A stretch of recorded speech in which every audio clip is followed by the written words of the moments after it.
पात्र से कुपात्र घटिया है, पात्र से अपात्र और भी हल्का है। कुपात्र यानी कि पात्र तो है, लेकिन दोष बहुत है। और अपात्र जो प्राप्त कर पाने में उसके काबिल नहीं है। दोस्तों, आज की कहानी से आप यह सीख पाएंगे कि आप अपनी प्रतिभा का 100% उपयोग कैसे कर सकते हैं। तो चलिए कहानी सुनते हैं। कहानी कुछ इस प्रकार है कि एक ऋषि अपने आश्रम में ध्यान मग्न थे। तभी उनके पास एक खरगोश उछलता हुआ आता है और वह उन ऋषि के पीछे जाकर छिप जाता है। खरगोश का पीछा कर रहा एक शेर वहां पर आता है। शेर खुद में इतनी हिम्मत नहीं जुटा पा रहा था कि वह ऋषि के पीछे छिपे खरगोश को बाहर निकाल लाए। शेर अपनी इस असमर्थता पर निराश था और वह तेजी से गुर्राया। इस पर ऋषि की आंख खुल गई और उनका ध्यान टूट गया। ऋषि ने शेर को देखकर उसके गुर्राने का कारण पूछा। तब शेर कहता है कि ऋषिवर, आपके पीछे एक खरगोश छिपकर बैठा है जो कि मेरा शिकार है। आपके तेज को पार कर मैं खरगोश को पकड़ पाने में असक्षम हूँ। शेर की बात सुनकर ऋषि कहते हैं, यह सब मुझे पता है। मेरे पीछे खरगोश छिपकर बैठा है, परंतु इसमें मैं क्या कर सकता हूँ। तुम शिकारी हो और तुम्हारा शिकार यह खरगोश है। तुम्हारी प्रकृति है शिकार करना और खरगोश की प्रकृति शिकारी को देखकर अपनी जान बचाकर भागना है, और यह स्वाभाविक भी है। इस पर शेर कहता है, मुनिवर, आपके प्रभाव में आकर मुझे यह अच्छा नहीं लगता कि मैं किसी निर्दोष प्राणी की हत्या करूं और उसे अपना भोजन बनाऊं, परंतु मैं अपने स्वभाव से मजबूर हूं। ऋषिवर, क्या कोई ऐसा मार्ग है जिससे मेरा पेट भी भर जाए और मैं शिकार भी ना करूं। शेर की यह नम्रता देखकर ऋषि कहते हैं, तुम शिकार क्यों नहीं करोगे।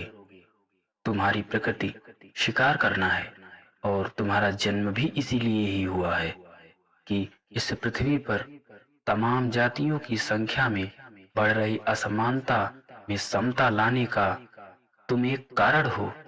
तुम अपने कर्तव्य से पीछे नहीं हट सकते और तुम्हें यह करना भी नहीं चाहिए। तुम्हारे जीवन में तुम्हारे कुछ अन्य आयाम भी हैं जिन पर तुम्हारी अभी तक नजर ही नहीं पड़ी। तुम हिंसक होते हुए पूरी तरह अहिंसक कैसे हो सकते हो।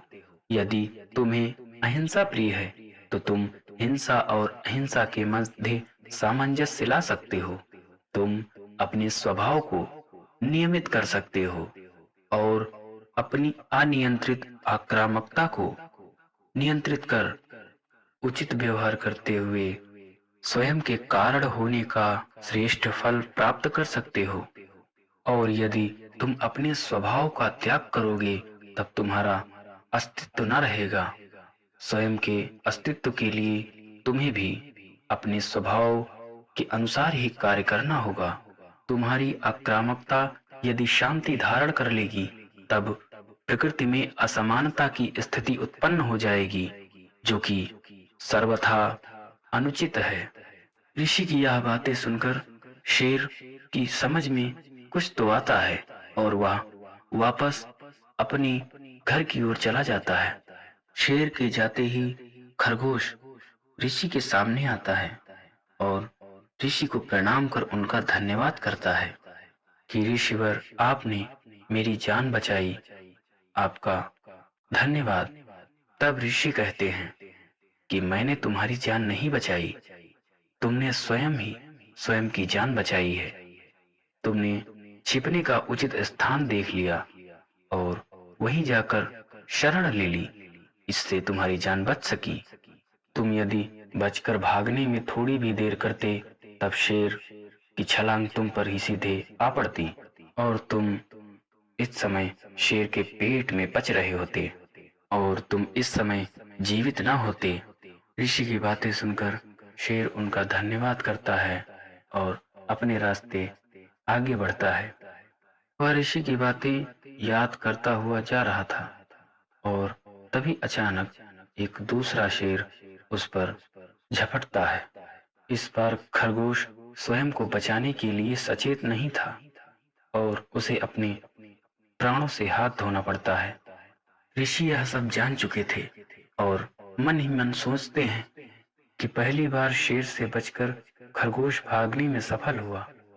उसे सिर्फ अपनी जान बचानी थी, परंतु इस बार खरगोश बचने में नाकाम रहा, क्योंकि वह जिन बातों का मनन करता रास्ते में जा रहा था वह उसे अपने सुरक्षित स्थान पर करना था। परंतु खरगोश की यह भूल रही। वह पात्र नहीं रहा, वह अपात्र निकला। दोस्तों, इस कहानी से यह सीख मिलती है कि किसी भी विचार में बंधने से पहले स्वयं की स्थिति और परिस्थिति का अंदाजा जरूर लगाना चाहिए। जो चीज शांति से बैठकर करने वाली है उसे शांति से बैठकर करो। दौड़ भाग में वह बुद्धि में न बैठेगी और दौड़ने भागने का लक्ष्य भी अधूरा सा रह जाएगा।